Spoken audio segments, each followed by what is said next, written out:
Hey, welcome back. All right, so now we're getting into lesson two.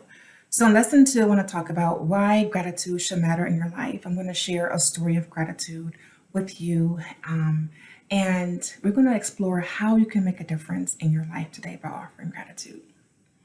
So, as we begin this lesson, I want to share a story with you that totally transformed my life. And as I share this story with you, I want to invite you to think about where you are in this story and how a similar story may have shown up in your life. So I call this story The Thankful Little Old Lady. And so some years ago, I have a business, an Etsy business, and I sell journals. And a few years ago, I was running late to go to the post office. It was like 4:55. I had many packages to deliver to my clients and customers. And I was walking behind a little old lady. And she was just taking her time. I held the door open for her, and she was just crawling at a snail's pace. And I was very stressed out at the time, very frustrated at the time. I didn't want to be late with these packages. And I felt very overwhelmed as I was sitting there trying to be kind and holding the door to this lady. And so she shuffles, shuffles. Now it's like 4:57 and I'm still holding the door for her. Like she's moving uber slowly, guys. And so I just decided in that moment, if I'm going to be late to the post office, it's okay. What's most important right now in this moment? And so I decided to be present and intentional with my thoughts and my feelings and with my choices. I remember taking a deep breath with my hands full of packages, my back against the door, holding the door for her. And I just smiled at her as she shuffled slowly through. And she looked at me with watery blue eyes and she just nodded and kept on going. Finally, she got out the door and I was able to scoot into the second door, the post office, at 4:59. So I was the last person in line. And so slowly the line crawled because when you're in a rush, the lines always crawl, right? And go just the most slowly as ever. And so we're in the line. I'm the last one. I just got in the door. And finally, a few minutes later, I made my way to the front and I was the next person to be in. Well, they didn't close the door on time. And I'm thinking about my packages, thinking about all the things I had to do that day. And I feel a tap on my arm. So I look down and it was the little old lady. And she literally had tears in her eyes. And she said, "Baby, I just want to say thank you so much for holding the door for me and for smiling. I needed that today. I just needed one bit of kindness. It's been a hard day. It's been a hard week. I think she just lost her husband and something she was telling about. She had lost a loved one. And she would just said it was just so hard. And I had to come back in and just tell you thank you." That blew my mind.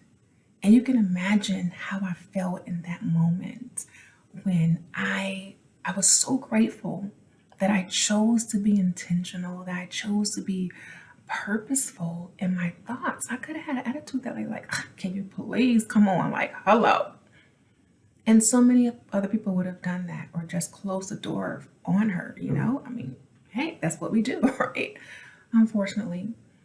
But I was so excited that for myself, I chose to take a deep breath and be present in that moment for this little old lady. And the fact that she made her slow, shuffly way back in to tap me on the shoulder and to say thank you and to express gratitude in that way, that changed and transformed my life. And so what I learned from that experience is, number one, be present in how you approach other people because everyone is going through something. It's not just about us. Sometimes it's hard to focus on other things when we are experiencing a challenge or hard time in life or a difficult season, right? And so reach out, smile, be that smile that someone needs in the world. We don't smile anymore. We certainly don't do much of that after the pandemic.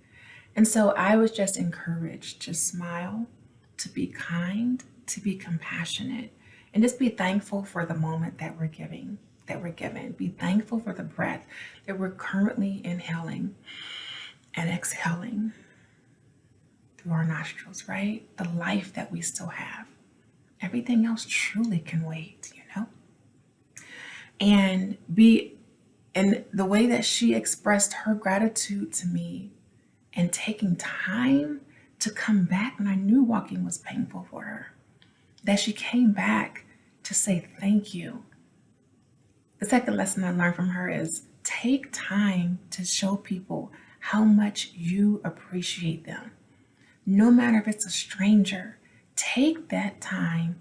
Gratitude is a reciprocal offering of love and compassion. It's a powerful force in the world. It's tangible, it's alive, and it creates a ripple effect that transforms everything it touches. So I want to know what thoughts and feelings came up for you as you listened to this story. Who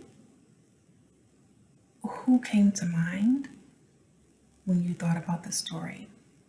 Why do you think that is? What did the story remind you of? What kind of feelings did the story evoke in you? I want you to take a moment and write down your own story where you experience the power of gratitude. And I want you to ask yourself in these following journaling prompts, how would life be different for you if you opened yourself up to receiving and acknowledging gratitude from others? I want you to think about second journaling prompt, how would your life change if you chose to be more intentional about expressing and offering gratitude to others? And the last prompt for this lesson, why does gratitude matter in your life? Or why should gratitude matter in your life? Here's an action step you can take to apply this lesson to your life today.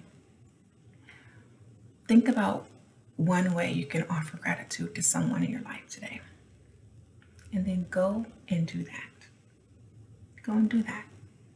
And then write about or reflect on how did you feel after performing that act of gratitude. I'm even going to say performing. That sounds like it's just planned. Offering gratitude to that person. Choose a person, choose a way that you can offer gratitude and reflect on that experience. How did that make you feel? How did that make them feel? All right. So in the next lesson, we're going to talk about how gratitude impacts the stories that we create in our lives. Hope you enjoyed this. Take good care.